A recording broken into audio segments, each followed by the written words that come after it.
గజం భూమి కేవలం 5,500 రూపాయలతో 135 గజాల భూమి కేవలం 7 లక్షలు మాత్రమే. అంటే ఈ ఎలక్షన్స్ మీరు క్యాంపెయినింగ్ చేసిన తర్వాత ఆల్మోస్ట్ చాలా మందికి తెలియని విషయాలు కూడా బయటకొచ్చాయి. అండ్ ఇప్పుడున్న చాలా పెద్ద పెద్ద బడా పొలిటికల్ లీడర్స్‌కి కూడా చాలా దగ్గర బంధువు రజనీ సాయి చంద్. అండ్ ప్రెజెంట్ ఇప్పుడున్న ముఖ్యమంత్రి రేవంత్ రెడ్డికి కూడా చాలా దగ్గర బంధువు అన్నారు. ఏమవుతారు ఆయన మీకు? రేవంత్ రెడ్డి గారు మాకు బాబాయ్ వరుస అవుతారండి. దగ్గర బంధువే అయినప్పటికీ అంటే కలవడం అయితే నేను తక్కువనే. బంధువు అంటే మేము చిన్నప్పటి నుంచి రేవంత్ రెడ్డి గారు జెడ్పీటీసీగా ఉన్నప్పటి నుంచి నాన్న వాళ్ళు కావచ్చు, మా బాబాయిలు కావచ్చు, వాళ్ళందరూ కుటుంబాల్లో అలా తెలుసు, అనుబంధం ఉంది, చుట్టాలు. సో ఎప్పుడు కూడా రేవంత్ రెడ్డి గారిని ఆయన కాంగ్రెస్లోకి వచ్చినాక కానీ లేకపోతే సాయి చంద్ గారు లేరన్న తర్వాత ఎప్పుడన్నా కలవటం కానీ లేదండి, కలవటం జరగలేదా? ఎప్పుడు నేను కలవలేదు. ఈ రాజకీయంగా అయితే ఎప్పుడు కలవడం అనేది ఎప్పుడు జరగలేదు. నాన్న వాళ్ళతో ఎలా ఉండేది రేవంత్ రెడ్డికి? ఇప్పుడప్పుడే కదండి పొలిటికల్ గా ఎంట్రీ కాబట్టి మన కుటుంబాల్లో నుంచి కూడా ఒకరు వస్తున్నారు కాబట్టి వాళ్ళు సపోర్ట్ గానే ఉంటారు కదా, అలా ఉండేది. ఆయన ఫస్ట్ అంతా కూడా ఇండిపెండెంట్ గానే ఫస్ట్ ఎమ్మెల్సీ కూడా టిఆర్ఎస్ పార్టీలో ఉన్న సందర్భం కూడా ఉంది. మొదట్లో జిల్లాలో అప్పుడప్పుడే లక్ష్మారెడ్డి గారు కావచ్చు, రేవంత్ రెడ్డి గారు కావచ్చు, అలా ఆ క్రమంలో పెద్ద ఎత్తున సపోర్ట్ చేసిన సందర్భాలు కూడా ఉన్నాయి. ఇప్పుడన్నా బాబాయ్ అమ్మ ఎదురుపడ్డ సందర్భాలు ఉన్నాయా? లేదండి, నేను ముందంటే అప్పుడు మేము చిన్న పిల్లలుగా ఉన్నప్పుడు తప్పితే తర్వాత ఎప్పుడు ఎదురుపడ్డ సందర్భం లేదు. 1-2 సందర్భాల్లో ఫంక్షన్స్లలో ఎదురుపడినప్పటికీ అంటే నాకంటూ నేను సాయి చంద్ భార్యను కదండి, నాకంటూ ఒక సాయి చంద్ భార్య అనేదే నా జీవితంలో అదే అంటే పెద్ద స్టేజ్. అక్కడ నేను సరే మ్యారేజ్ చేసుకున్న తర్వాత మా జీవితం వేరు కదా, కాబట్టి నేను ఎప్పుడు ఎంతసేపు సాయితో పాటే బిజీ, తను ఈ పొలిటికల్లో ఇలా తప్పితే ఎప్పుడు కుటుంబాల్లో కూడా అప్పుడప్పుడు వెళ్తూ వస్తూ ఉండడం తప్పితే నేను పెద్దగా ఇన్వాల్వ్ అయింది ఎప్పుడు లేదు. అంటే ఇప్పుడు బాబాయే ముఖ్యమంత్రి అయ్యారు తెలంగాణకి. బాబాయ్ అంటే ఏదన్నా అవకాశం ఉందా పార్టీ మారే అవకాశం? అంటే మీరు అన్నారు, ఒక మాట అన్నారు, నేను ఒక లక్ష్యంతో బయటకు వచ్చాను, ఇంకా సాయికి ఉన్న లక్ష్యం నేను తీర్చాలి, ఎందుకంటే నేను తప్పితే వేరే ఆప్షన్ లేదు, జనానికి మంచి చేయాలని వచ్చాను కాబట్టి మంచో చెడో ఏదైనా కానీ ముందుకెళ్ళటమే కానీ వెనక్కి స్టెప్ వేయటం అనేది ఉండదు అని చెప్తున్నారు. కాబట్టి రాజకీయాలలో పార్టీలు మారటం అనేది సాధారణం, సర్వసాధారణం. ఎమ్మెల్యేలుగా వేరే పార్టీలో నుంచి గెలిచి ఈ పార్టీలోకి వచ్చి మినిస్ట్రీలు తీసుకున్న వాళ్ళు బీఆర్ఎస్లోనే చాలామంది ఉన్నారు, కాంగ్రెస్ వాళ్ళు కూడా. అలాంటిది మీరు మారినా కానీ పెద్దగా అనుకునే వాళ్ళు కూడా ఉండరు, ఓకే పార్టీ మారింది అని అంటారే కానీ అలా ఏమైనా అవకాశం ఉందా? లేదండి, అంటే మాకు వరుసకు బాబాయ్ అయినప్పటికీ ఆయన ఉన్న రాజకీయ వ్యవస్థలో ఉండే బిజీకి కుటుంబాల్లో కలిసేదానికి అవన్నీ అంటే తేడాలు ఉంటాయి. అంటే నేను ఇప్పుడు ఈ స్టేజ్కి వచ్చినాక సింపుల్గా చెప్పినంత ఉండదు కదా, వాళ్ళు కూడా వాళ్ళ లైఫ్లో ఒక్కొక్క స్టెప్ దాటుతూ ఆ రేంజ్కు వెళ్ళిన తర్వాత కలిసే పర్సన్స్ తగ్గిపోతూ ఉంటారు. ఎంతసేపు పొలిటికల్ ఈ దాంట్లో ఉంటుంది.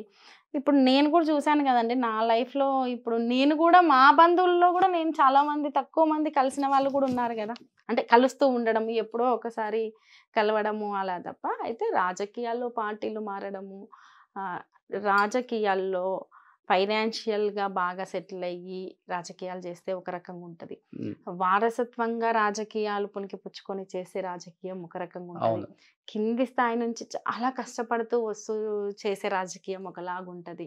సంపాదించిన డబ్బంతా దీనికే పెట్టేయాలి కదా. ఇప్పుడు ఇటువంటి సందర్భంలో నేను రాజకీయాల్లో ఉంటానంటూ బయటికి వస్తే ఒకలాగుంటది. కాబట్టి అన్ని ఆలోచించి ఆచితూచి అడుగులు వేయాల్సిన సందర్భం ఇది.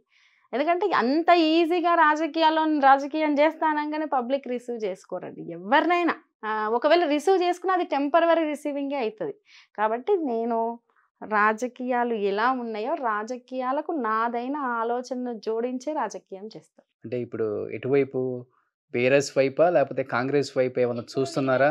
నేను ఎటువైపు చూడట్లేదండి. నేను ఇలా ఉన్నాను, నేను ఒక బాధ్యతలు తీసుకున్నాను.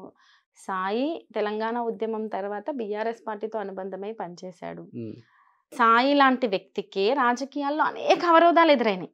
ఎన్నో మేము బయటికి చెప్పనివి ఎన్నో ఉండొచ్చు, అంత సులభం ఏం కాలేదు.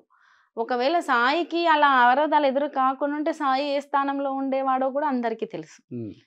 అయితే ఆ తదనంతరం నాకు ఆ బాధ్యతలను ఇచ్చారు బీఆర్ఎస్ పార్టీ బాధ్యతలను ఇచ్చింది. నేను ఉన్నాను, బాధ్యతలు చేస్తున్నాను, వాళ్ళతో నాకు అనుబంధం ఉంది, కలిసి నడుస్తున్నాను.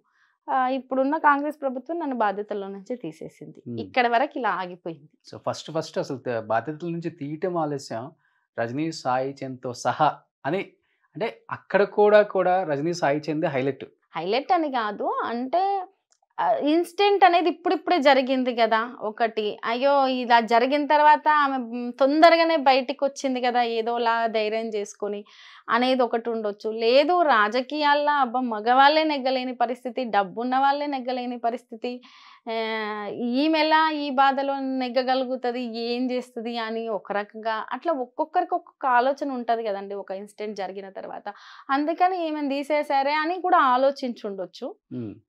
బహుశా అలా ఆలోచించడం కూడా అంటే వాళ్ళందరూ అభిమానిస్తేనే కదండి ఆలోచించేది. అంటే మీ బంధువులు కూడా ట్రై చేయలేదా రేవంత్ రెడ్డి గారి వర్గానికి ఏమైనా చెప్దాం, మన అమ్మాయి కదా ఏదో ఆశయంతో వచ్చింది రాజకీయాల్లోకి, వచ్చి ఒక 3-4 నెలల్లోనే ఈ పదవి నుంచి మనం తీసేసినప్పటికి కూడా అది మనకు సబబు కాదు, తను కంటిన్యూ చేద్దాం, ఇలా ఏదన్నా జరిగిందా?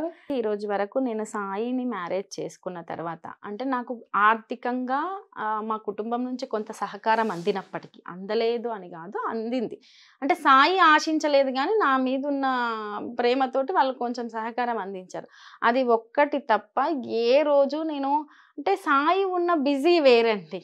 సాయి ఉన్న బిజీ వల్ల నేను ఎంతసేపు నా ఇల్లు, నా పిల్లలు, లేకపోతే సాయి ఏదో టైంలో లేట్ నైట్స్ వస్తాడు, అలా ఉంటుంది, రావడమే ఒక 30 మంది 20 మంది ఎప్పుడు ఇంటి చుట్టూ జనాలు, అంటే దాంతోటే గడిచిపోయింది ఒక 10 ఏళ్ల కాలం.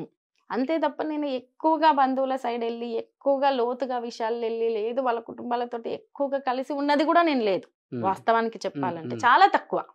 అంటే పెళ్ళి తర్వాత, ఇక పెళ్ళికి ముందంటే మనల్ని చిన్నపిల్లలానే చూస్తారు కాబట్టి అమ్మ వాళ్ళు వెళ్ళేవాళ్ళు, మేము స్టడీస్ అంటూ అదంటూ ఇదంటూ అట్లా బిజీలో ఉండడమే.